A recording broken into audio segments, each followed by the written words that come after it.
Evening, ladies and gentlemen, distinguished guests, and our viewers who are watching. We're co-hosting this event tonight with the New York Southeast Asian Network out of New York, and also the Nordic Institute of Asian Studies in Copenhagen, where one of our key speakers, Duncan McCargo, is.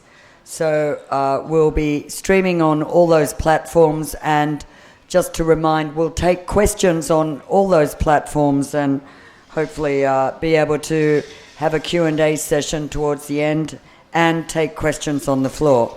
I'm Gwen Robinson, the president of the Foreign Correspondents Club, and as you all know, we are here tonight to discuss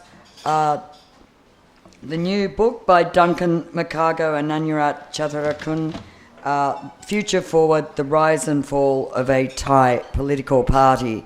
And just very briefly before we start, I would just like to remind people it's a very short week this week with the extra public holidays in Thailand. The club will close on Thursday and Friday for the public holidays. But before that, we have two more action-packed nights of events, including tomorrow the Pint of Science, an event co-hosted by FCCT and the science group Pint of Science to promote World Antibiotics Awareness Week.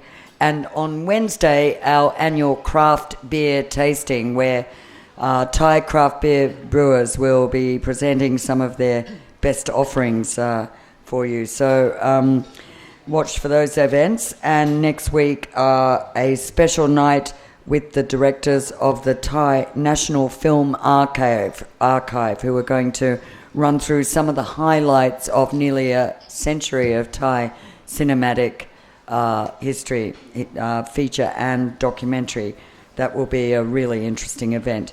Anyway, so to turn to our event tonight, I'm very pleased to welcome the co-authors of the book, The Rise and Fall of a Thai Political Party, Duncan McCargo on the left, a leading Thai studies scholar, and Anyarat Chattharakun on the right, obviously. I probably don't need to say that. And they're coming to us from, I think, Denmark. Duncan and Anyarat, you're in the Netherlands, correct? Right. And then next to us, on my immediate right, is Ajahn Chris Baker, who probably needs little introduction, author and academic. And next to him is Pit Pongsuat, Assistant Professor, Faculty of Political Science, Chulalongkorn University, and better known, I think, as a columnist at Matichon, and also a frequent commentator on television. So I could say a lot more about this book, which is truly an impressive work, particularly considering the time it was written in, and extremely current. It published, I think you wrote the last words at the beginning of July, and it's out now. It's available tonight for sale, 750 baht a copy, and I will leave it at that and turn over, I think, initially to, is it Duncan? Would you like to kick off and tell us a bit about the book, what you were trying to achieve, and some of the interesting aspects about doing it?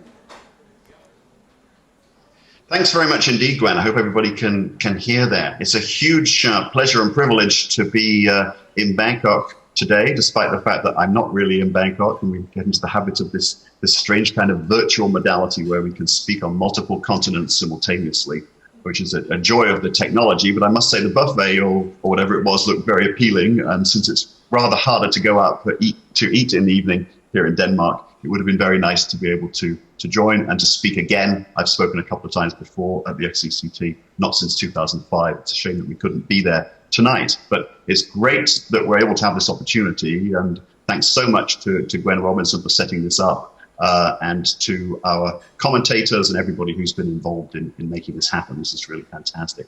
So I don't want to talk for too long, so I want to hand over to Anyarat in a minute. But let me just set the scene a little bit by saying that, as Gwen mentioned, we have produced this book rather quickly. We had the idea about a year ago of writing a book about the Future Forward Party. I haven't actually seen Anyarat in person for about 2 years, but I gave her a call and I said, are you interested in writing this book?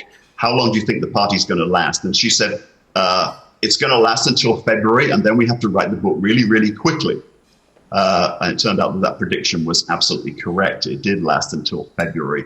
So what happened to us and to many people around the world is that fairly early on in March, we went into these European lockdowns, and I was sent to work from home by the Danish Prime Minister, since I'm a Danish state employee these days. And I told all the staff at NYSEAN we should expect to be at home for at least 12 weeks. And unfortunately, that turned out to be the case. And I decided that, this was really the time to try and make use of this opportunity and to write a book about the Future Forward Party based on some research we'd already done. But I was in an unusual position not being able to travel to Thailand, because normally there would have been a spell of actual physical fieldwork involved in this project, and we didn't have any chance to do that.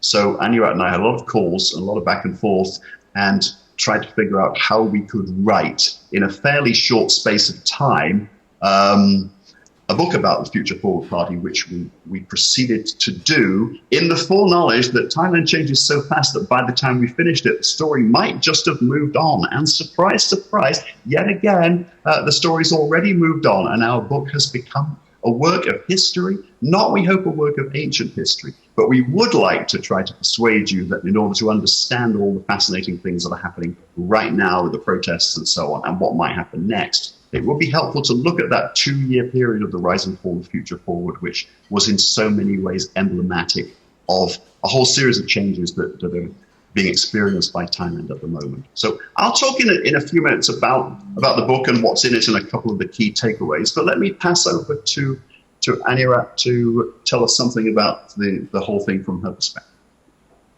Good evening, everybody. I'm so happy to be here with you all today. Maybe could you speak a bit louder, Anyarat? Maybe speak louder or nearer the microphone. We can't hear you. Can you hear me now? Yeah, it's a bit better.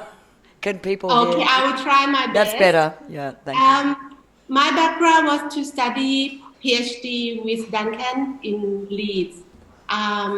And the main thing that I studied was the general elections in Thailand in 2005.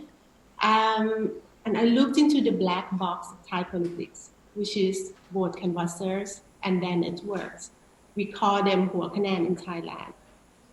And then I realized how important vote canvassing networks are for Thai election campaigning. I also look into patron and client relationships and vote buying, the relationships between politicians and voters. So I got very interested in the Future Forward Party when Thanathorn and the leaders came out and said they're not going to do any form of vote canvassing networks in this election at all. At first, I was very suspicious about that notion. I didn't think that they were serious about it, and I also didn't think that they're going to win massively like they did. And then they started to use social media and online platform for campaigning, and the Thai youth got involved enthusiastically and passionately. And that's the whole phenomenon is very refreshing to me. That's why I would like to look deeper into Future Forward Party as a political party, as an election campaigning identity, and also linking it to the Thai youth voting behavior. And then when we do this research, we have the privilege to get to know 2 young Thai students, one sitting in London from a very privileged family, another one sitting in the northeastern part of Thailand.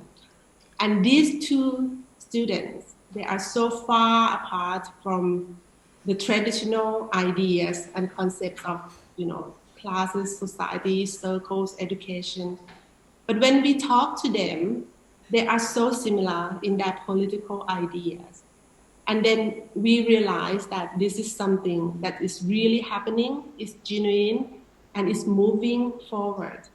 That's the one thing that I really get so excited about from this research. And also the fact that we were sitting in Europe, but we were able to follow the elections, we were able to follow everything that's happening in Thailand almost on real time. And most of the time it's real time. From Facebook Live, from Twitter, we get the perspective from the media, the social media, and we also get the perspective from the voters, the kids, the supporters. It's the new form of researching, which I think everybody might want to look into it. And in order to understand voting behavior, we couldn't just do normal traditional surveys anymore. We have to get engaged. We have to get into their world, their mysterious Twitter world, and we will understand them better. Back to you, Duncan. Okay, all right, that was quick. Whoa. Great, thanks a lot. Okay, so as Anyarat said, we've been on a bit of a journey ourselves. Thanathorn said that Future Forward was about people who are on a journey. I guess we also found ourselves on our own kind of slightly strange and unexpected journey. On the one hand, we're looking at a party that tried to do Thai politics differently. And on the other hand, we were two scholars who previously had been very wedded to the idea that to understand what was going on in Thailand involved being there and going around and talking to lots of people and doing field work, essentially, in a position where we couldn't actually do new field work. Although I had spent quite a bit of time in Thailand in 2019, and I had interviewed the leaders of the party before, and I'd met them in London a couple of times. And so there was some on the ground stuff, but we really had to think about how to study a political party in a different way. And that's been a big challenge for us. So yeah, I mean, this is an academic book. It's published by an academic press, and it's got 50 pages of notes in the back. However, you won't see any reference to those notes anywhere in the main text. They're all hidden. There are no footnote numbers. There are none of those obnoxious, McCargo 2020, page 19, things that people stick in the middle of their text in academic books. So you can forget about the work that's behind it. There's a kind of invisible scaffolding there. But if you do turn to those back 50 pages, you'll discover that unlike your classic academic book, and I'm sort of reacting against, can't help mentioning that I did another book recently, Fighting for Virtue, which is about politics and justice in Thailand. That's full of references to academic sources and print sources. The Future Forward book is full of references to YouTube and social media and online news sources and things of that kind. So actually our reference list is kind of a list of video clips that you can follow up on if you want to do so. So this is a different way of understanding things. Our research site actually became YouTube and other social media platforms. And the great thing about Future Forward is they put absolutely everything they did on YouTube. So we were able constantly to cross-check information that we were getting from more conventional sources against live video recordings from the time when the events actually took place.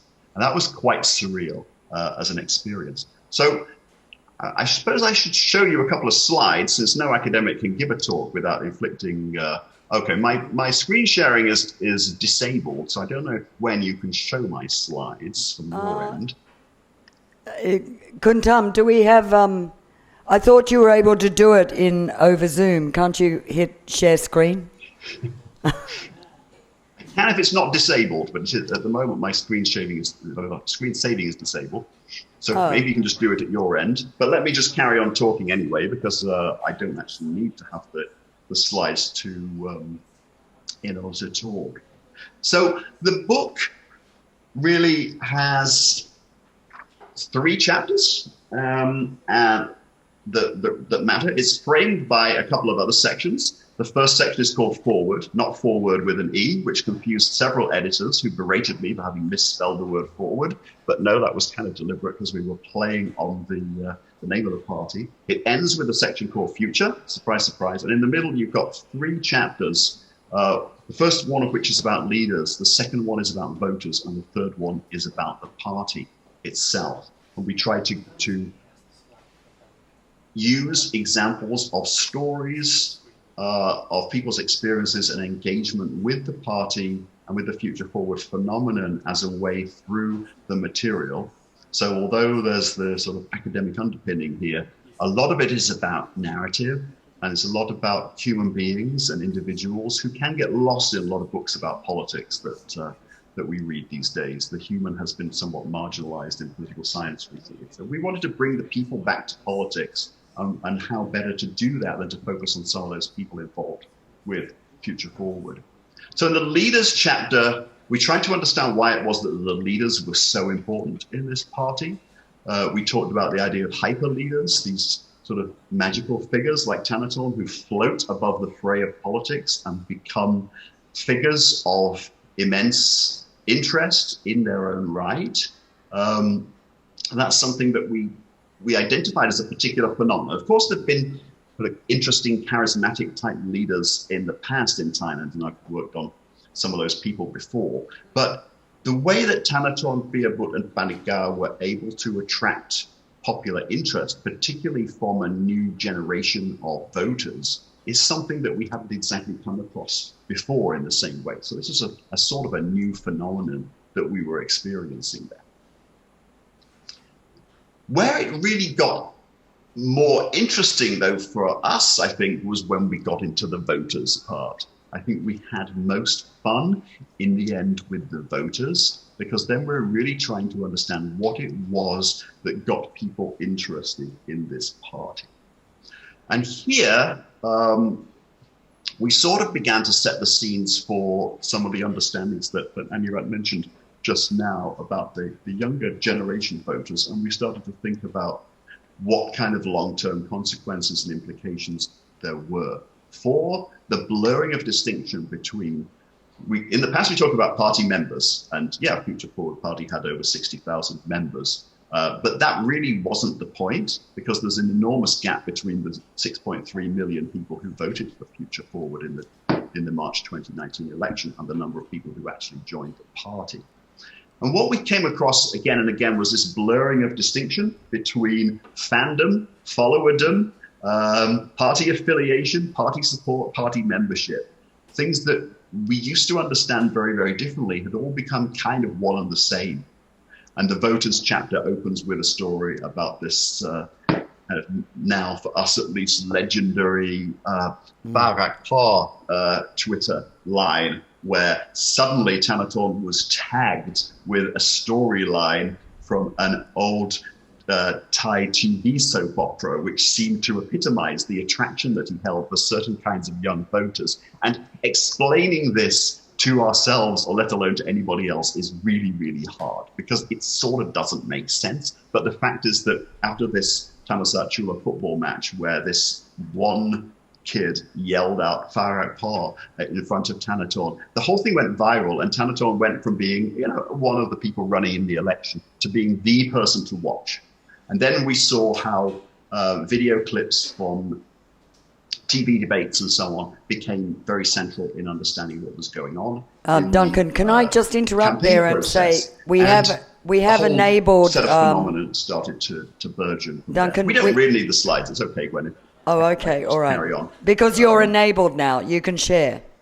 I can. Oh my. Yeah, okay. apparently. All right. In that case, let me see. Can you see share screen down there? Sorry, that involves everybody, me actually but knowing where the slides are, of course. Oh, okay. All right. Well, sorry. It was just a...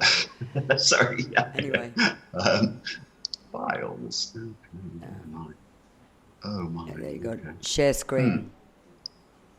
All right. No, I don't see it. Sorry, it looks completely different from the one that I normally have, so I'm going to stop that. All right, I think I'll just carry on talking. Okay, sorry. They reconfigured my computer this morning, and I now don't actually know how it works. So between us, we've done pretty well here, but it doesn't matter too much. Okay, so there's this blurred line, but the other interesting thing that happens with the voters is this very clear generational divide, where you've got a different kind of participation amongst the younger voters who are in this kind of fandom category. And this takes us then to, I think, a really fundamental question about Future Forward, about what was going on here. So when I first started looking at Future Forward back in 2018, I had interviews with the leaders of the new generation movement of the party, including Wipapan Nana, who later quit the party because of her unhappiness with certain things that were going on there. But in that first ever interview I had with somebody from Future Forward, she said to me, the thing you have to understand about this party is เราตั้งมาเพื่อที่จะต่อต้านอำนาจ Awusonion. We were created to resist the power of seniorityism or seniorism. I don't really know what the English translation of that word is. When I asked Thanathorn at LSE a year later, were you created to oppose the power of seniorityism? He looked at me rather blankly. I don't think that was an idea that was completely shared amongst all of the Future Forward Party leadership. But that was the radical idea at the heart of Future Forward, which is that this is not just a party that's against the military or against the existing bureaucratic structure or wants to change the constitution or reorganize the way that financial resources are allocated. But it's actually a party that's about upending hierarchy and saying that no longer should people be respected because they're older. And that moment, I think, continues to resonate with me to this day, because that very much takes us to the present and to the protests and to what students are thinking.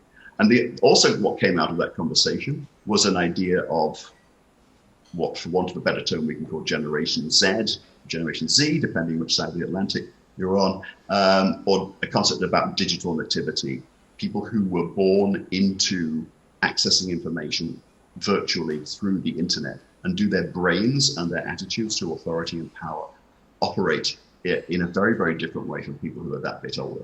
So that's really, I think, the fundamental question behind the book and behind the Future Forward project, because that brings us then to the whole question of the party. You know, what was the Future Forward Party?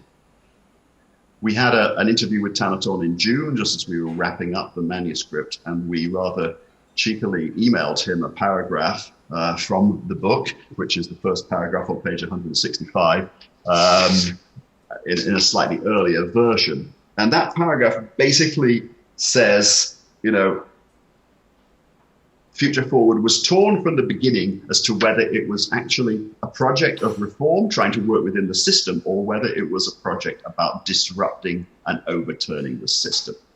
And that very much echoes some lines that Peerbrook uttered in his really incredibly impressive final speech of the rally that was held at the Thai Japan Stadium a couple of nights before the election in March of last year. And he said, we're really a party of disruptors, which of course is not the same thing as a party that's working within the system. And so we ended up with this sentence: their goal to provoke a crisis of faith in Thailand's power structures and to inspire a younger generation to dismantle them, even if the process took decades to work through. So at the point when we were talking to Thanathorn at the end of June, or thereabouts, seemed like Future Forward was banned.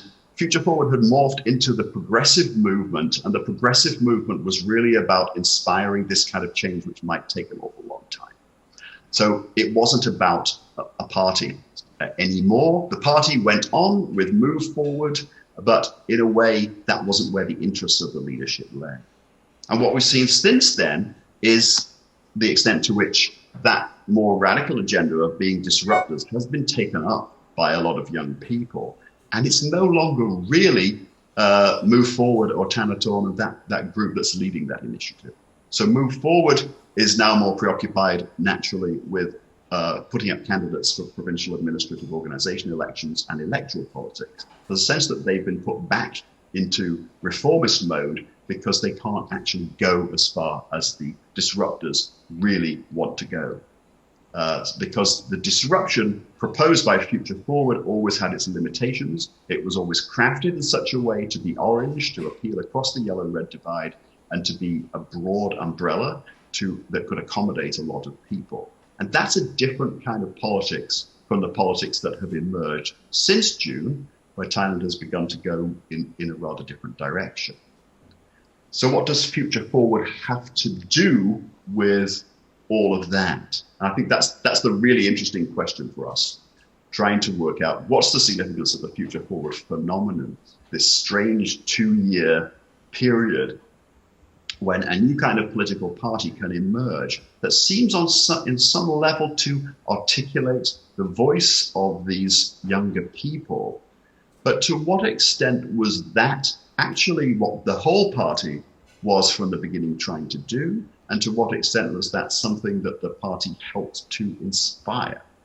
And this is where it does really, really get tricky to work out what's going on here, because it's quite clear that Pierrebout and Thanathorn were torn and divided from the beginning as to whether they wanted to start a political movement.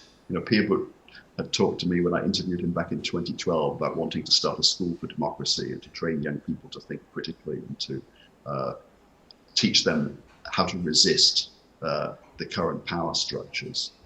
Those kinds of ideas were very much embedded in the launch of the progressive movement that followed on from Future Forward in March of this year. And yet, it almost seems like now the progressive movement isn't quite needed to teach people how to take control of their own destiny and to engage in acts of disruption.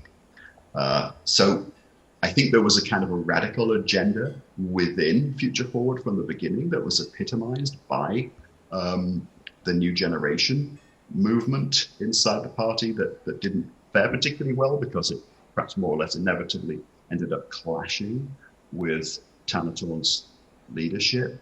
And trying to understand exactly how these different strands operate together and what inspires what triggers what makes what happen, and what's a reaction to what. I think this is sort of the next piece of work of the endlessly unfolding story of Thailand's politics. So we end the book with 4 scenarios.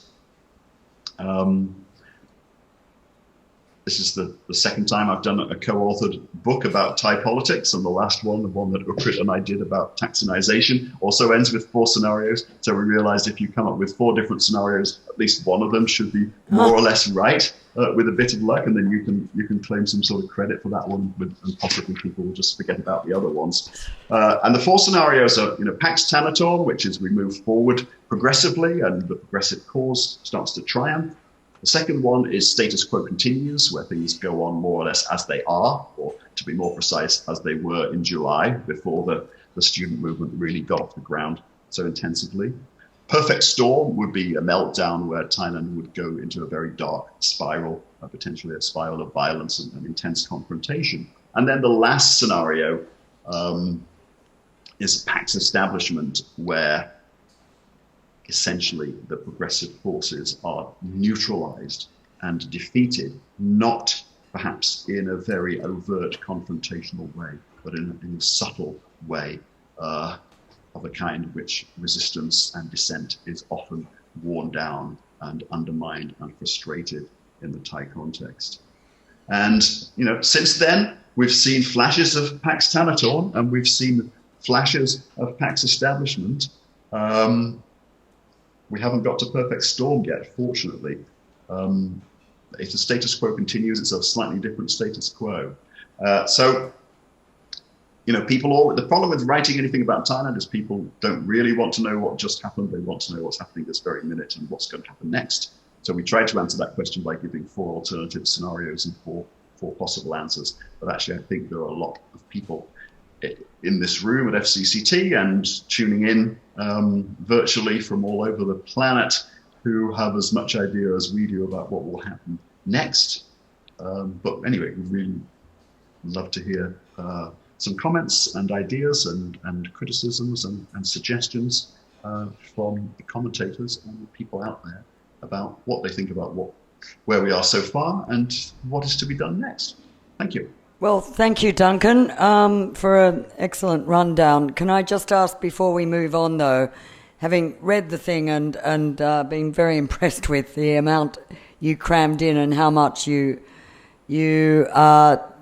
got information-wise in such a short space of time, but the 4 scenarios at the end are both, as you say, probably one of those will be right, and but it's a bit of a tease because you leave us thinking we don't know what the authors themselves really think. If you had to put your money on one of the 4 scenarios, and I know you're not really a mad gambling man, but where would you put your money?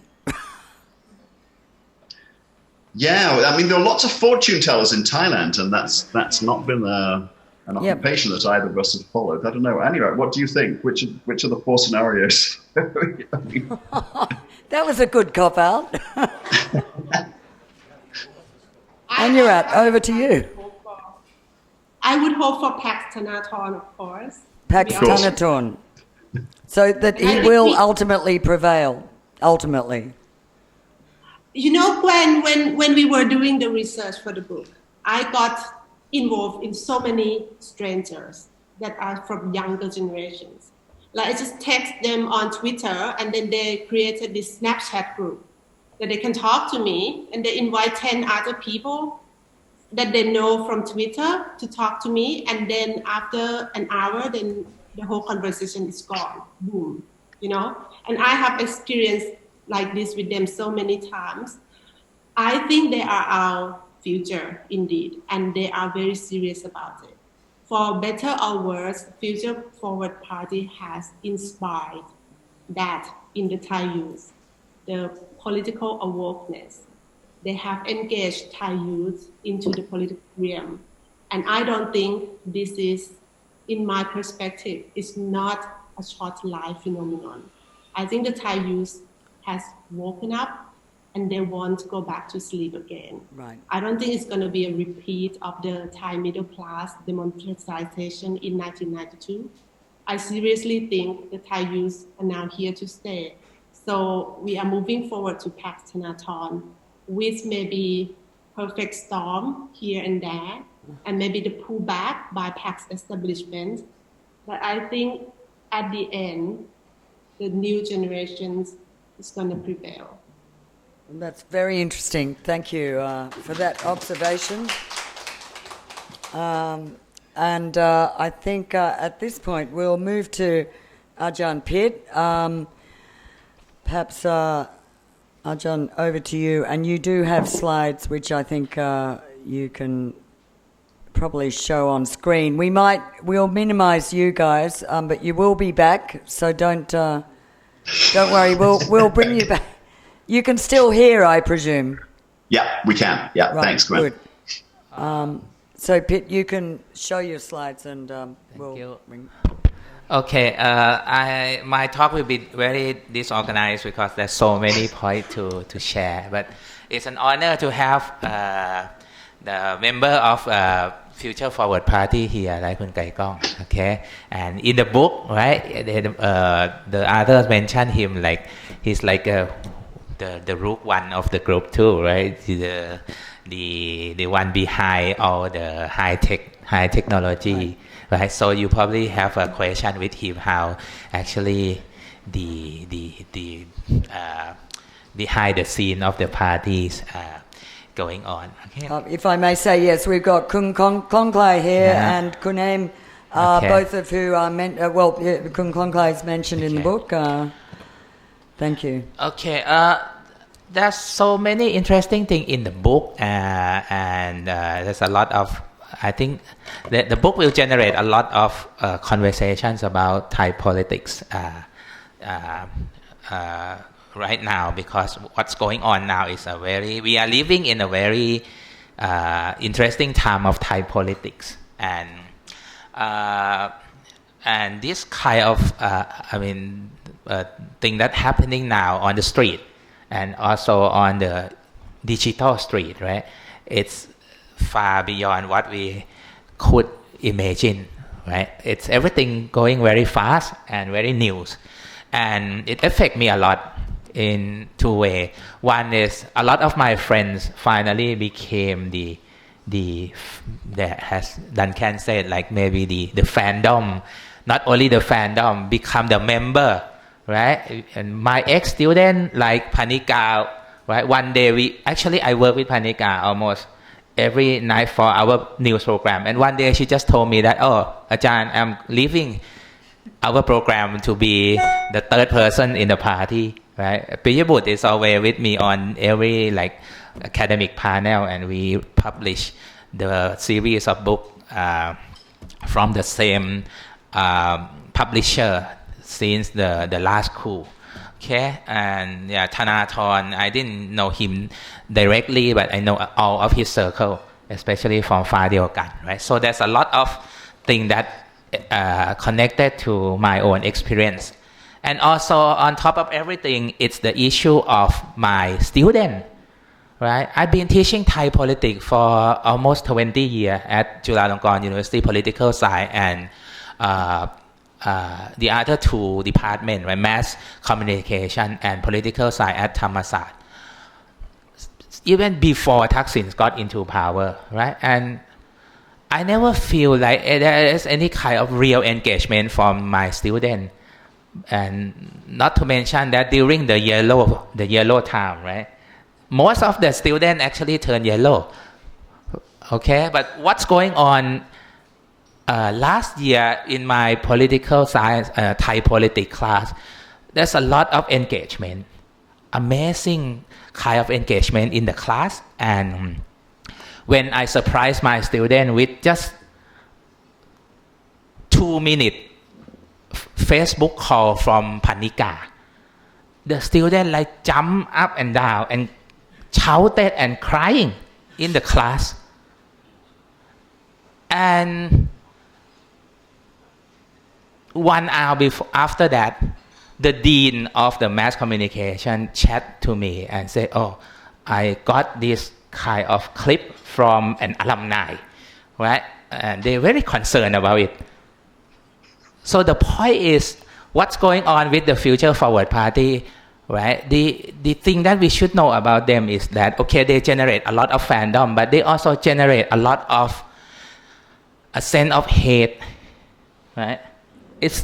So to look at what's going on with the Future Forward Party, it's a party that's based, right, on the popularity and based on a lot of different form of emotion as well, right? But it's very interesting, and the pressing issue now to me is the pressing issue of the public concern, or the question that raised from the opposite side of the progressive movement is that what's connection with the Future Forward Party with the so-called student movement on the street, right?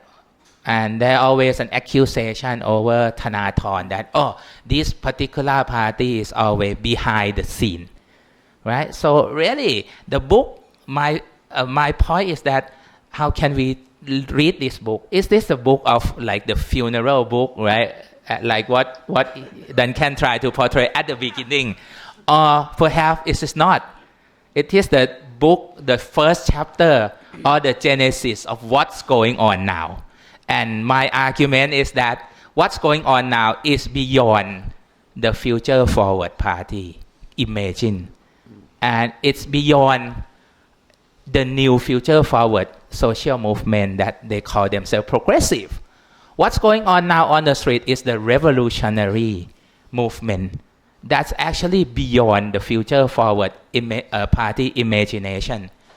This is something very unimaginable from last year, right? Future Forward Party didn't really mention much about monarchy reform, but let me show you about this picture.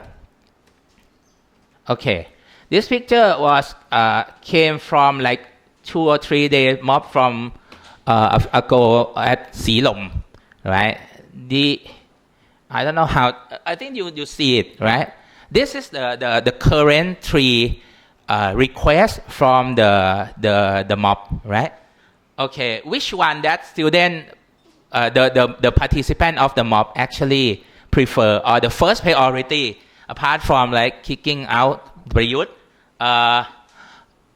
total reform of the constitution and monarchy reform. You see, the monarchy reform received the most vote. Right? This is not the agenda of the Future Forward Party. So my point is that now it's something beyond the Future Forward Party, but the Future Forward Party is actually open the Pandora box, right? And it started it all, but it's something beyond the imagination of the Future Forward Party. The Future Forward Party is the progressive party, but it's the progressive party that inspired the revolution. What's going on now is revolution, right? There's so many points to talk about, but let me mention about only 2 or 3 points. First one is, well, in terms of the main argument, I think there are 2 big interesting arguments to me. First one is the arguments on the hyper leader, which is a kind of a key character of the digital politics now, right? And so it seemed to be the theme of all of them seem to be a hyper leader, right? But anyway, in that case, I think we are still missing the pre-future forward party and the role of Thanathorn in working with the commoner party, right? And Saman Chon. So basically, to me, well, if you compare with the book on Thaksin, right, from Ajahn Chris and from Ajahn Duncan on Thaksinization, right? We didn't have the word like future for Pheu Thai or Thai Rak Thai as the book, right? You have Thaksin, but this one is not Thanathorn or Thanathornization, right? It's the party itself. But in fact, I think the connection of the party with existing social forces, existing movement, was very important, right? Thanathorn got a lot of connection with the NGO and the progressive movement at the beginning. And to me, Future Forward Party didn't start as a progressive young generation, right? It started with the progressive movement of welfare state, of a lot of economic-driven model, alternative model. But then it grew along with political dynamism in Thailand, right? And it became a nightmare of the regime, right? Because before the current political result from election, right? What's going on was the divide of the society between the Democrat and Pheu Thai, between Thaksin and non-Thaksin. Then what's going on after election? You have 4 major parties. Right, you have new party of Palang Pracharat. It's a regime party. You have declining Democrat. You have Pheu Thai, and the fall of the accidental fall of Thai Raksa Chat, which is the second party of Pheu Thai, in order to deal with the new rule of the game. And then you have Thanathorn, so and Future Forward Party. So one of the big challenge when I had an interview with the Future Forward Party member is how can you really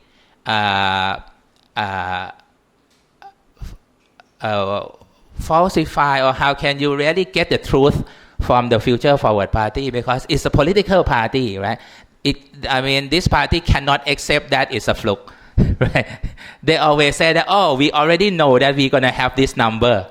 We didn't really expect to have only five seats. We know that we're going to have almost this number, right? You're not going to get the truth from this party in terms of the number that they expect, right? And it grow along, like what Ajahn Duncan said, right? One of the big factor is actually the accidental fall of the Thai Raksa Chat, okay?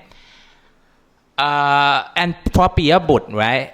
He's also very influential. He's not just the activist and the professor, right? He's influential among all of the activist students who, since day one of the coup, right? They are very active, right? So if you see all the symbols that they've been using now, they actually been used since the first day of the coup.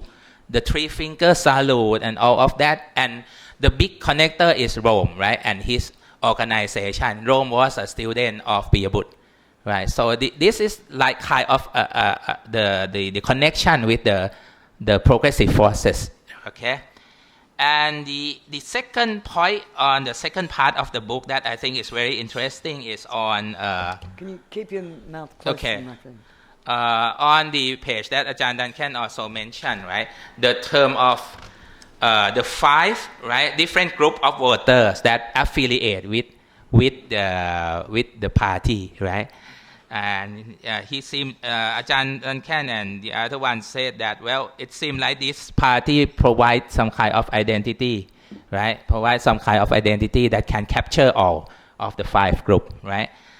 But my own argument is that I think this is central to what's going on after the popularity of Future Forward Party, which is the genesis or the key point, of the party is that they organize themselves as a political identity group, right? So when they use identity politics, right, when they create something like the new party, right, they always say something that they are not something else. So deep down or by default of the rising up of the party, right, you create a lot of enemy, right? So I'm not talking about just the demographic.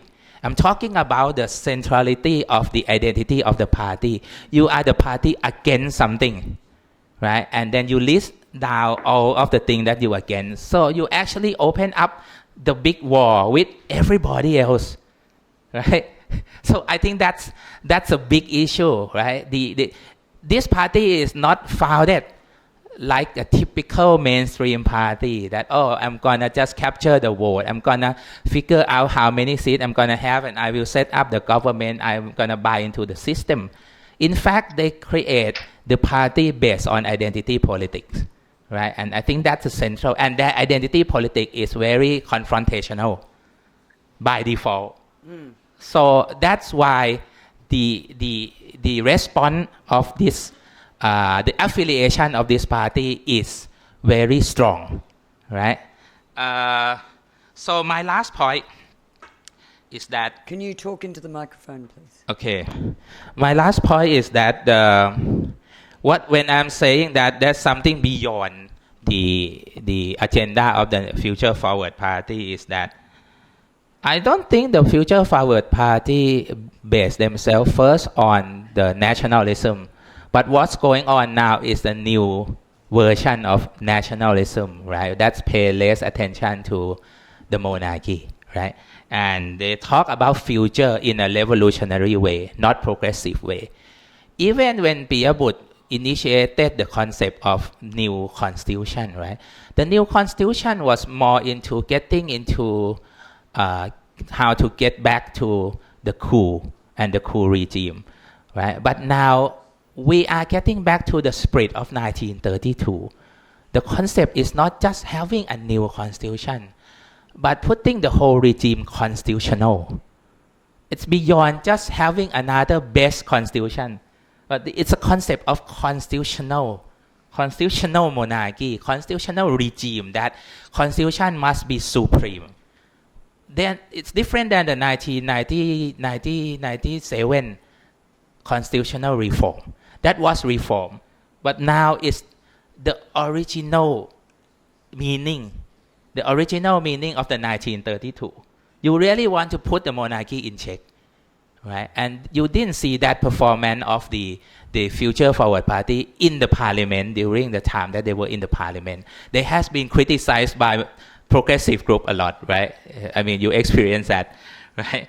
So I think this is kind of a new thing that we've seen, and to me, the connection of the Future Forward Party and the movement on the street now is that nobody fighting for Thanathorn. Thanathorn was the first chapter, and now they're moving beyond Thanathorn, which is different than the red shirt, right? I mean, they incorporate everything back from 1932. Right? They're full of imagination. They're full of several things, and it's a lesson.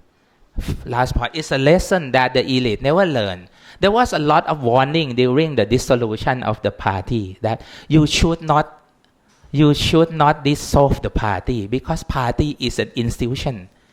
And what's going on now is that you dissolve the party again.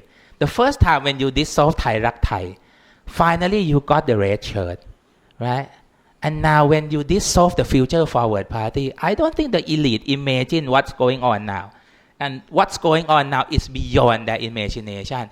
It's beyond me as a political scientist, right? And a Generation X imagination that we are living in this time that, okay, I'm so worried about my student on the street, okay? And I'm so happy that they're still alive and they're very active every day. Thank you very much. Thanks. Ajahn Pit, thanks very much. Kuntam, I think we can bring back Duncan and Anyarat. Hi again. I presume you heard all that. I'd just like, before moving to Chris, Pitt, I'd just like to ask you, in many, many interesting things you raised, but your bottom line is suggesting that the movement, as you say, is revolutionary now rather than just progressive. So in that sense, you're saying that things have moved on from Future Forward, or what Future Forward started. What's your view of the four scenarios? What would you go? I think it's beyond the four scenario. It's a post-Thanathorn. It's a post-Thanathorn thing that I have. I think by this Wednesday, you will know what's going on, because this Wednesday the Parliament will vote to whether they're gonna rewrite the constitution or not, and the mob start from tomorrow. Right, and they say something so interesting that they will go to the new parliament by air, by water, and by the road, right? And I don't know what's going on. Every day they keep you surprised, right? They keep you surprised. They keep me surprised too, because when I ask my student who still part of the organizer, right? They didn't tell me at all what's going on. Okay. Right. Okay. So that's an informed view that you think, if not Pax Thanathorn, the other scenarios are pretty grim. Doesn't seem very optimistic. No, I'm optimistic, but I'm optimistic that at least they were gonna make the history, but it doesn't mean that the history is equal to what we imagine that Thailand will change, right? It's not simple, right? I'm sorry to take a little bit larger time, the longer time. The reference is back to the 72, right? Even though it doesn't look like absolutely like that, but you see the moment after 1973 up to 1976, right? If you think this book is a funeral book, right?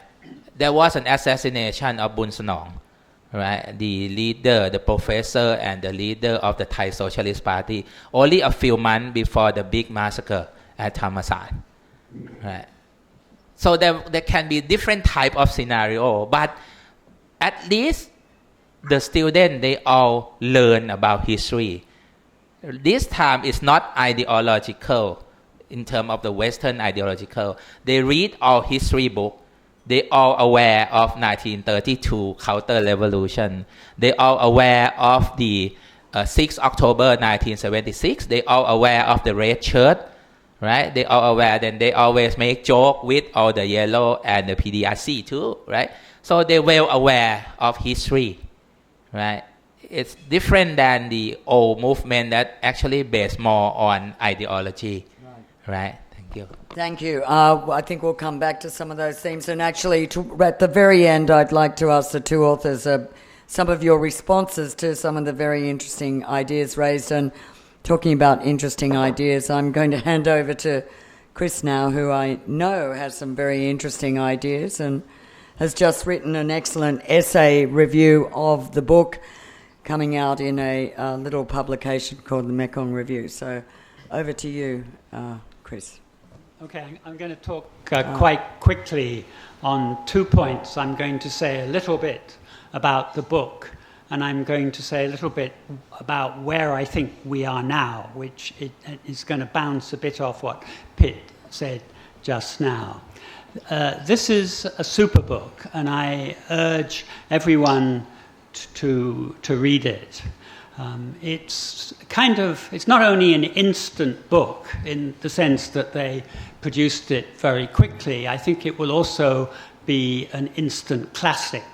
And that's because it encapsulates an awful lot of original material, as Duncan and Anyarat said just now, of their trawling through the internet and YouTube and social media and putting this into an archival form. So I think the book will survive in the way books like Tuck's book on despotic paternalism have survived, because they record a particular time, and a very exciting time in a way that can be back-referenced from then onwards.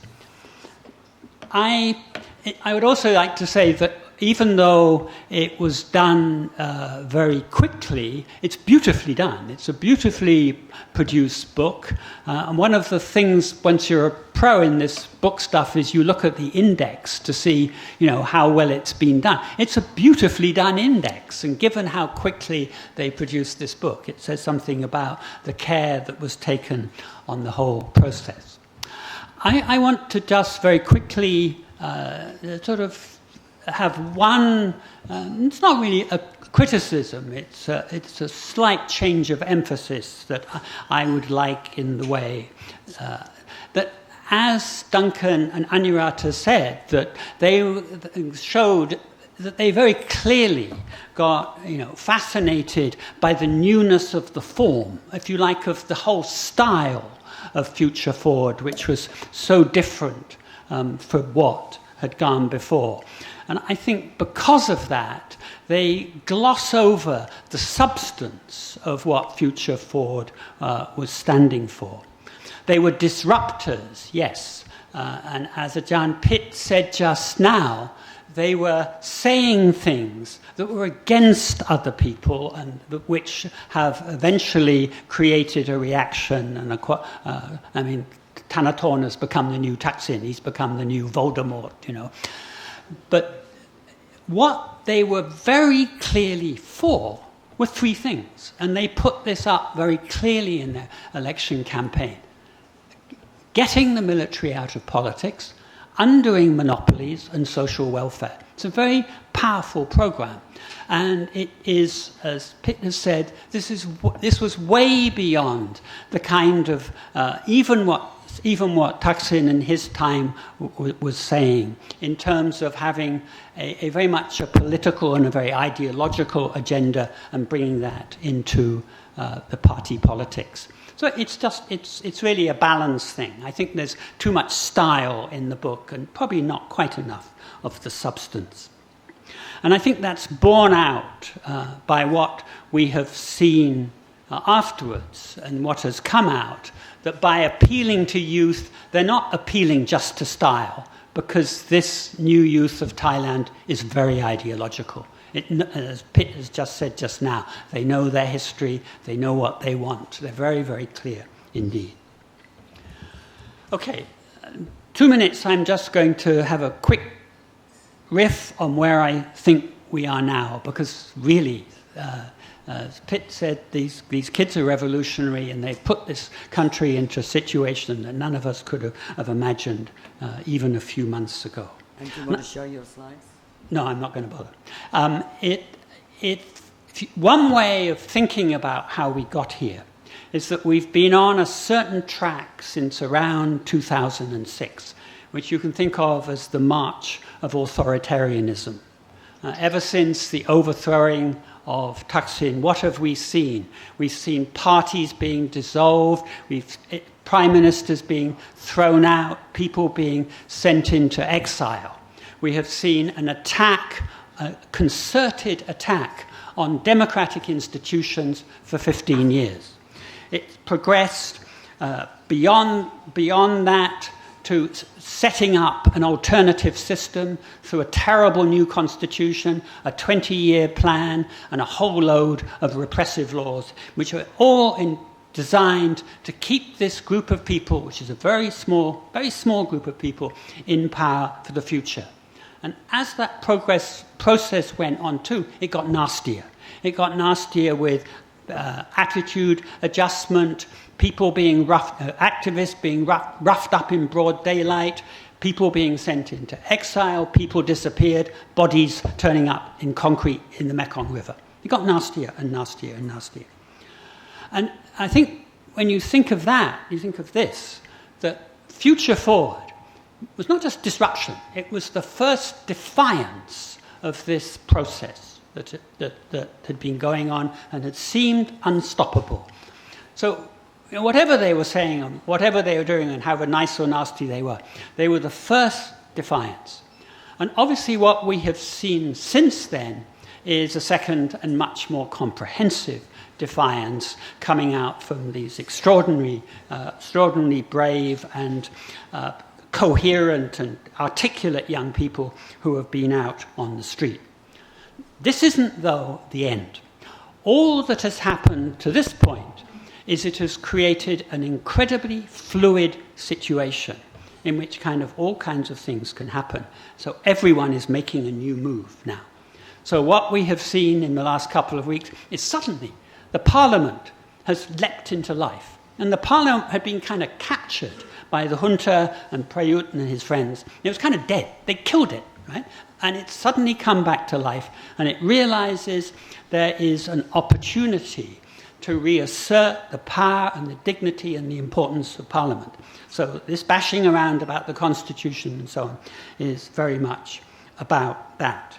But also, we're beginning to see extraordinary things happening with the monarchy.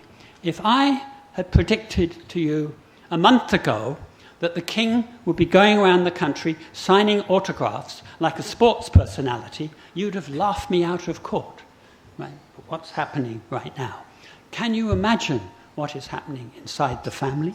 Can you imagine now what is happening inside the military? We're in a situation very fluid, and yes, there are the students, there's the Parliament, there's the monarchy, but these are like billiard balls now, which are floating around and bashing against one another. And how this ends, who knows? Thank you. Thank you, Chris. Very well put.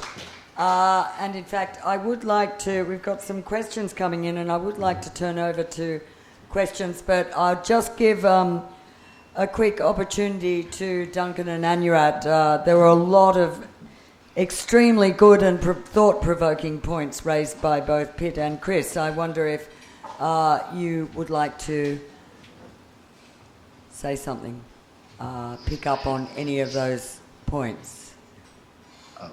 Well, for my part, I'd just like to say how thoughtful and interesting all those comments were. And honestly, there wasn't very much that I would really disagree with that either Pitt or Chris said. I mean, they elaborated, they explained bits of our argument that we possibly hadn't explained properly ourselves or to ourselves. And I felt like they drew stuff out of the book that we might not have imagined, but in ways that were very, very convincing. And yeah, I think almost everything they said was right. There were some things we didn't go into. We do talk a bit about Thanathorns coming out of the student activist movement and the NGO world, but yeah, we could have written more about that. You might be forgiven for thinking that there's a little bit too much about style in places, because we did indulge ourselves a bit in those sections of the book. We do mention most of the things that Chris mentioned, but yeah, perhaps occasionally we didn't give. I mean, Thanathorn himself said he didn't believe people supported the party because of its policies, which was an interesting statement in an interview with us. So there's a strange disconnect between what I would like the party to be about and what other people were projecting onto the party. And to some extent, Future Forward becomes what we want it to be, depending on where we are. And I think we're as guilty of that as anybody. Because it's such an interesting phenomenon, it allowed people to create imaginaries of all kinds, related or unrelated to the original notions and understandings of the founders and the people who were involved in leading the party. And those understandings themselves, I'm not sure, were always as completely worked out as we would like to think. So we can project the kind of logic onto Future Forward, but I'm not sure that it was always there in the minds. And they were running around like maniacs. They hardly had time to think. I remember talking to Thanathorn last year. I said, do you ever get an afternoon off where you can reflect on what on earth you're doing? And it's like, no, I'm just going, I'm flying down to Hatyai tomorrow, and then I'm going to be in such and such, and then I'm going to this, I'm going to that and the other. And they pushed themselves incredibly hard in a very short space of time. And I think that at certain points they hardly knew what it was. I mean, they knew broadly what they were trying to do, but they were finding it very, very difficult to step back from the day to day. It was such a manically intense couple of years that they were in. I don't know what you think, Anyarat. Well, yes, Anyarat, I think you're the one who, I mean, you really made this point about how it's all shifted and it's really with the young people now and they're not going to go away. And, the ground has changed. So I think what came through very clearly also from what Pitt and Chris said was really this theme that in some senses, Future Forward, while it opened the way for what we're seeing now, as you both point out in the book, is in a sense being left behind. there's almost no, you'd never even know about Future Forward if you were standing at some of these rallies and listening to student leaders, right? There's no reference, there's no thanks, there's no, but we all know where it all came from. So maybe in that sense, you would have some things to say. I think. Oh, and can you speak up a little more? I think the student understood what Future Forward as a political party tried to do. They also understood now, if they hadn't before, some issues that the Future Forward as a party cannot speak out as loud as they might have wanted to. So the student movement now takes those matters into their hand. So if there is going to be another political party coming up, if there is going to be another free and fair election, definitely Future Forward Party, as we've seen it, would be one of the models. But as Ajahn Peace said, we are too old. I think we couldn't understand the imagination of the Thai youth anymore. There will be even more improved version of Future Forward Party. Soon Thanathorn, Piyabut, Panika will be too conservative for the Thai youth voters. So I think this is a very good trend, and I believe, again, it's here to stay. Right. Well, on that note, if either of you would like to say anything, otherwise we might, we'll be taking questions. Please identify yourself and Klaus. Hello, can you hear me? Yeah. My name is Klaus Bloch Thomsen. I'm an Asia correspondent for the Danish newspaper Politiken. I have to say to Duncan, nice to meet you finally. I hope we can have a talk at a later time. My approach is not academic, it's journalistic, and I've spent basically the last 2 months going to demonstrations with the yellow shirts and the students, and I've talked to a lot of people, and I know we have been talking about the scenarios, but I still want to push you a little bit on that question about what is going to happen. And I have basically 2 observations. The first one is, even though the present government might wanted to compromise somehow, I'm not saying that is their agenda, but let's just assume they would have that intention. When I talk to yellow shirts, I mean, the anger is enormous towards Future Forward especially. And my understanding is that the political space, the space for negotiation, for compromise, is day by day becoming more and more narrow. On top of that, I also find it interesting how much of a threat do you think Future Forward and the young people, the students and so on behind Future Forward is to the existence of the military government?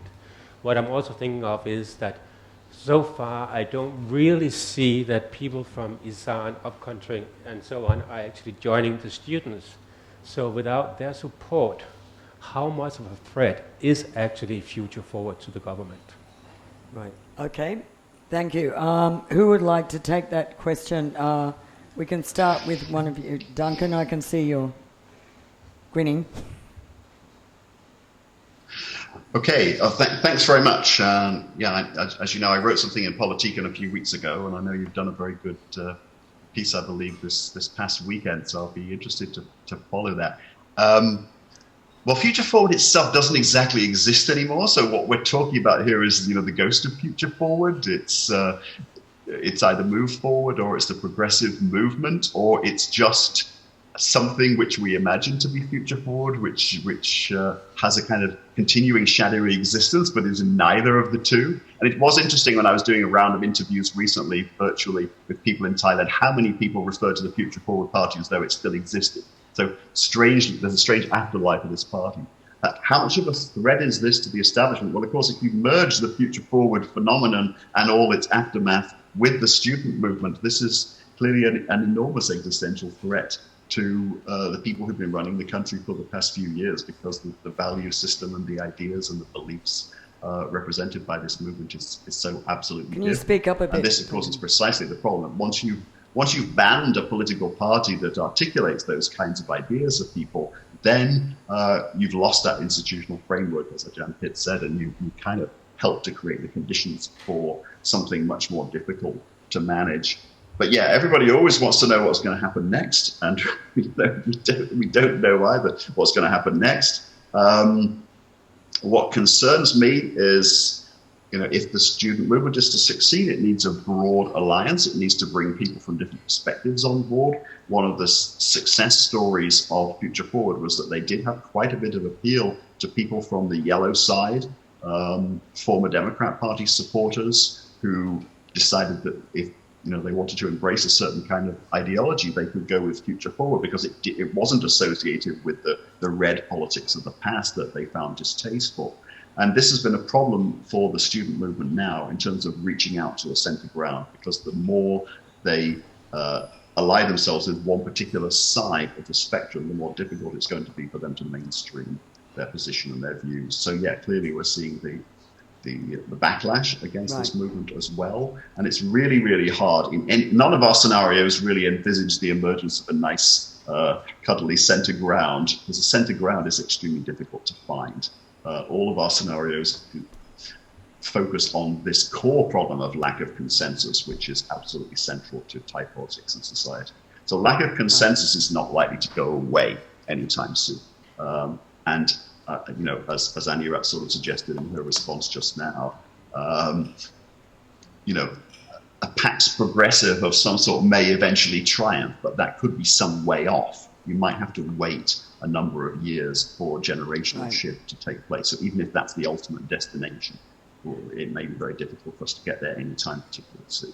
Okay, thank you. If I can build on Klaus's question, and if any of you, Anyarat, Pitch, or Chris, want to address this, James Wise, a former Australian ambassador here, now in Canberra, author of a book, also excellent book on Thai constitution and politics, asks how any of you think the Future Forward, or actually Move Forward, and Progressive movement will perform in the December 20 local election. As you know, the Progressive movement has targeted, that's where Thanathorn is putting a lot of energy now, out and around. They've targeted some seats, some provincial administrations where they think their candidates have a good chance. We might turn, maybe Kun Klongklai might want to say something about this, but initially, if any of you, Ajahn Pitt, you're looking like you might want to say something, or do you have thoughts about the provincial administration, whether that might be the next sort of phase for what the progressive movement is becoming? I think I did a rough calculation on the by-election since Prayut got into power. I think what we are facing now is we really need to redefine what's going on in Thailand too. I mean, on the one hand, we have Prayut regime, right? But on the other hand, we have some kind of, I don't know how to use the word. It's not like this unity, but well, if you, let me show you one slide. I think this is kind of the same slide that Duncan and Kun Anyarat have in the book too, right? Let's talk about this one. This is the case of Bangkok, okay? The case of Bangkok. What you see is that the picture, right? Anakot Mai got popular vote in Bangkok. This is before the two out of 9 people, right, left, out of 9 seats, left Anakot Mai, left Future Forward to Phum Chai Thai, so it didn't mean anything, right? So my point is, you see, Palang Pracharat, the green, right, Prayut party, Democrat is blue, and Pheu Thai is red, okay? Well, we said that Prachadipat, has no seat, but in fact, Prachadipat still got 14%. Pheu Thai, 18%. So it's not that much different, but with the system เพื่อไทย got 9 seats equal to อนาคตใหม่ 24, right? And then พลังประชารัฐ is 24.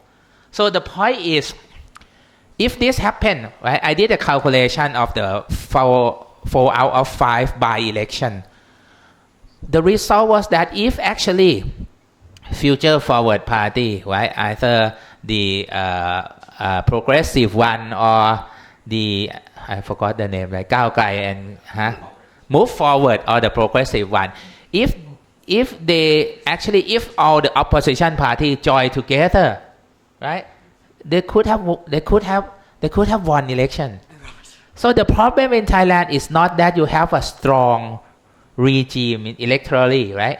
You don't have the unity, between อนาคตใหม่ Future Forward Party and เพื่อไทย right? So if that's the case, right? If both เพื่อไทยand ก้าวไกล right, actually run in the same province, right? The winner may be พลังประชารัฐ right? And that is because of the dividing. I hate to use the word disunity is too much, right?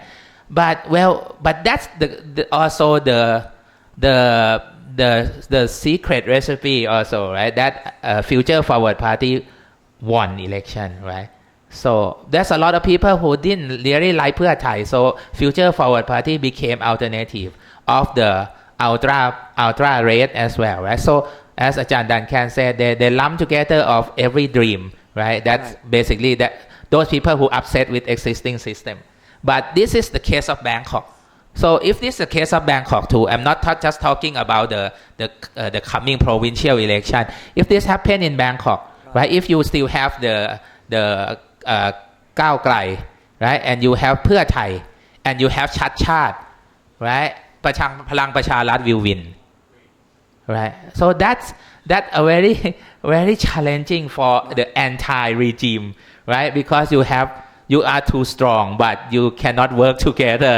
And if you work together, you are facing the legal charge from the regime anyway, right? So it's kind of everything is kind of a deadlock in this case. Thank you. I know, Chris, you're going to say something, and I think I'd like to ask Kun Klongklai up as well. But just to say that on December 1 at the Foreign Correspondents Club, we are going to have most of the opposition parties on the stage kind of discussing exactly this, which is what tracks are they on and what are the prospects for any opposition cooperation in the parliamentary framework. So watch that for December 1. Over to you, Kong. Okay, thank you. My name is Klai Kong, actually. So I'm former of the executive board of the Future Forward Party. Now is Move Forward Party. No, it's a progressive movement, and we have the colleague in the parliament as the Move Forward Party. And for the question of the provincial administration office, I think Ajahn Pit showed the perspective in Bangkok, but actually it's in the provincial administration office is quite some different because it's not directly from the party, but เพื่อไทย have the 75 provincials have a candidate, and for the progressive movement we have 41 provincial. Of course, some province that we compete each other, and some province but every province what we compete with the old local politician in every provinces. So this is one of the challenge of the progressive movement, because as you know that we quite have good working on the social media, new tool of the technology for the campaign, and our supporter mostly in the urban area, and also kind of the good educated people. And also that one, we try to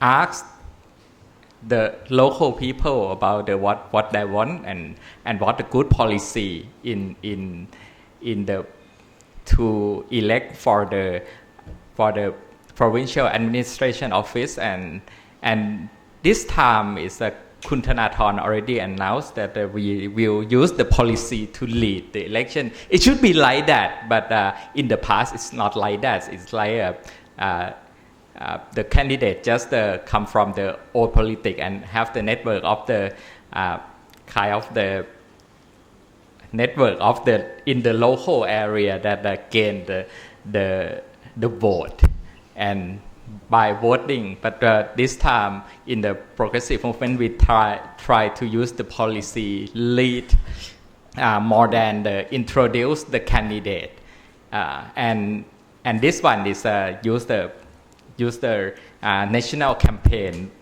That mean all 41 provinces will use the similar policy that we try to do. At the time of the Future for Party is to have the election from Nakhon Pathom. It's like a re-election from one that the disqualified from election commission. That one we learn a lot in Nakhon Pathom. In Nakhon Pathom we gain a lot of the vote in urban area, but in the kind of the right field in the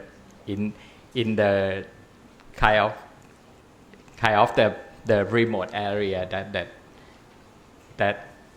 that we kind of the lose the vote on that. So this is learn a lot. So we try to use that. So the number that we expected from 41 provinces is we expected around 1/4 of that. You're saying that you think you can win a quarter of the 41 provinces that's what that we you're running? expected, but anyway we will try the best for that. Maybe who knows, maybe more than that or maybe less than that. Well, we never know. Future Forward surprised us before and maybe Progressive Movement will surprise us this time. Thank you very much. Chris, you had a comment, and Anyarat, you were looking like you wanted to say something. Oh no, Gwen, I was just going to say that... Could you speak up a little bit more, please? Sorry. The index and the archives of the book, because that was one of the key reasons we were so keen to produce this book as well. We know that in the age of digital, everything moves so fast and the information online can't be getting lost very quickly. So we want to archive this very fascinating story of the political party. And I would like to urge you to get this book and read about it. It's a very easy read, but you will get a very good idea of the beginning chapter of the new phase of Thai politics. And if you are interested, at the end, we also put in the QR code. So you can link to our website, and every single index which is on the internet, you can just click on our link and you will see the primary source straight away. And that's really our passion, to capture everything, record these 2 years of Future Forward Party and bring it to you as a reference for the future. Right. Well, thank you very much. And if there's no more questions, yes, we have one there. Please identify yourself. Hi, my name's Jay Harriman with the Bauer Group Asia. The first question, actually two, I hate to be the guy with two questions, but one might be better addressed to Pitt. You seem to have some election-related information, and just curious about Thailand's sort of demographics and moving towards an aging society, and how that could, if any, have any effect on future elections. And the second question is related to the protests. The most recent one over the weekend, I noticed in the cloth that was surrounding Democracy Monument, some slogans, eat the rich, there was a big hammer and sickle, there was and abolish the monarchy, not reform the monarchy. And I'm trying to, not been to because that would be illegal, but seen some of these protests. And I'm trying to understand from one protest to the next, the composition of the groups. And I'm wondering, do you think that, are most of these people the revolutionaries that are putting these slogans on the cloth, or is it more reformist, like Chris described as people that just want to change the alcohol law? And sort of what impact do you foresee that having on the ability of these street protests to affect any change? Are the numbers of people going down? Like, what's the impact if the street protests are taken over by sort of revolutionaries? So I'll leave it at that. Thank you. Hello. I cannot predict it. That's one thing that been all around political discussion in Thailand in the past few weeks, right? Which is the notion of compromise, right? Different people talk about compromise differently, right? And I think for all the foreigner, right? Probably you also have your own notion of what compromise or what political compromise is. But to me, constitutional monarchy is a compromise, right? So, if that's the case, compromise should mean a constitutional monarchy, right? And if you really go back to the history of Thailand, right, the concept of republics is always around since before 1932, and even 1932 there was also an idea of republic as well, right? Even right in the announcement of People's Party, if the king did not compromise, right? So the compromise option is the constitutional monarchy, nothing less than that. I think that's what the mob is trying to send the message, right? I mean, that's the practicality of the solution, right? As always, the mob leaders always say that nothing less than that, right? So for them, they already compromise, right? And the rest I cannot answer it. But one point is that the scenario, right? Well, the issue of whether the mob now is growing up or maybe die down, right? I think it depends on the issue that they've been pressing every week. Right, I think this week the issue is constitution, right, and I think that's always the case. But the new development itself, I mean, according to the old transitority theory of democracy, right, people on the street is not gonna totally overthrow the system, right? They can just create the condition for the elite to negotiate, and what you are seeing for the past few weeks. You are seeing the emerging elite who talking about monarchy reform as well, but in a different manner, gesture, right, and version, right? They also want to capture the sentiment of a lot of people who actually cannot imagine Thailand or cannot live in Thailand after the past few years, right? Basically, after the great King Bhumibol passed away, right? All of their references are always with King Bhumibol, right? So that's emerging voices of this elite, right? From Banyong to Anand, perhaps to Praved, perhaps to Sulak, right? That's coming up of this kind of elite who trying to find another kind of compromise, right? So this is what we are seeing very soon, right? So as Ajahn Chris said, right? So there may be more kind of discussion into this kind of a deadlock. But whether the mob, the people on the street, right, really want to have that road is another story. I don't know about it. But it seems like the elite themselves now trying to differentiate themselves, right, from one group to another group. Thank you. Thank you. I think that's a long question to ask you what your sense is about which will prevail. Are you close? Yes, sure. Okay, yeah. Actually, it's not answer that question, but I think I would like to thank the author. Today, I be here with my colleague, Ajahn Yawarak, also the former of the executive of the Future Forward Party, and also I would like to thank Ajahn Duncan and Kun Anyarat for this kind of history. I think it's this is not just a story of the 2 years of the Future Forward Party, but Future Forward Party is one of the part of the political movement. I mean the democratic political movement in Thailand. So this is not just the end. Although today Future Forward Party is the past, but I think it's what we done is bigger than the party, bigger than board of the committee, bigger than Thanathorn Piyabut and Pandika. I think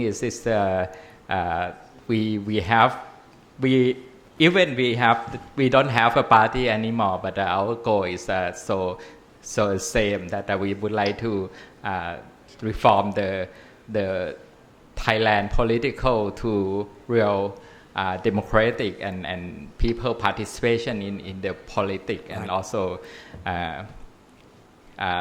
if you talk about the scenario, I think is I agree with Kun Anyarat. This is Kun Thanathorn always says that time is our side.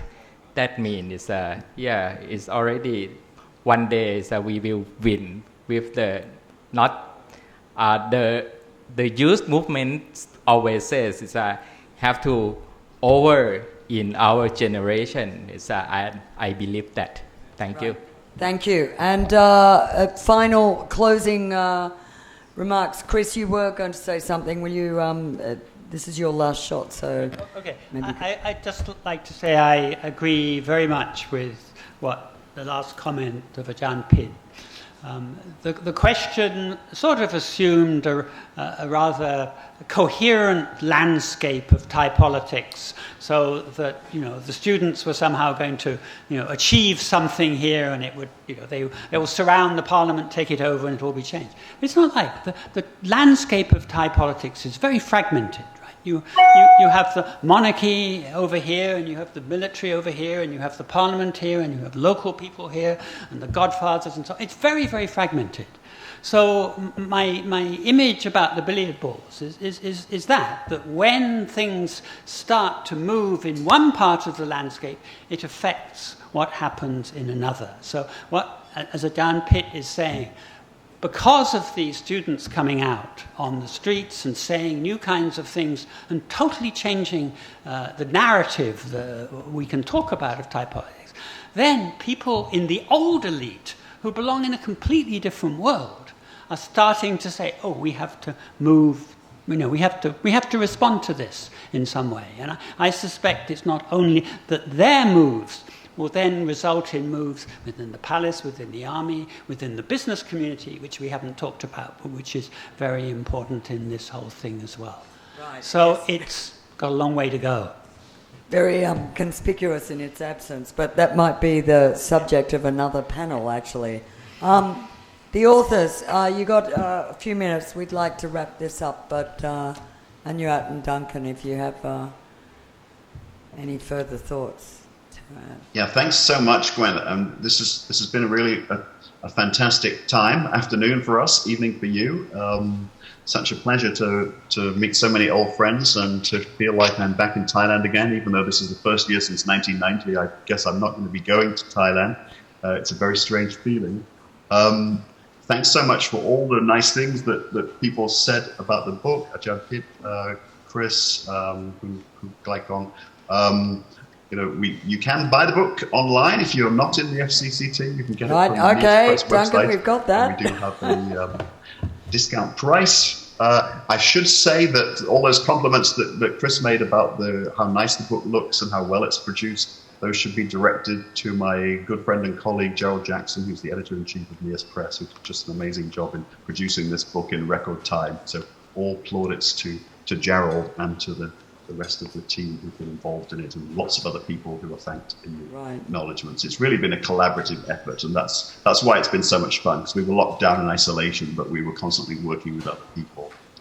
It helped to restore our faith in humanity at a time when some of us might have been feeling a little depressed by world affairs.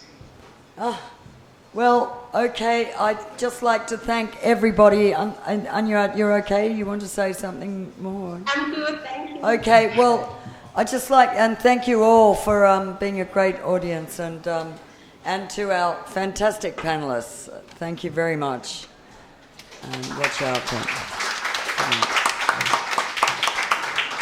And for viewers on Facebook, for NYSEAN, NIAS and FCCT, this video will be available for viewing on our Facebook page, the FCCT Facebook page. And thank you for being for being a surprise guest. Good night, everybody. Thank you. Bye. Bye. Thank you. I'm sorry I don't have to.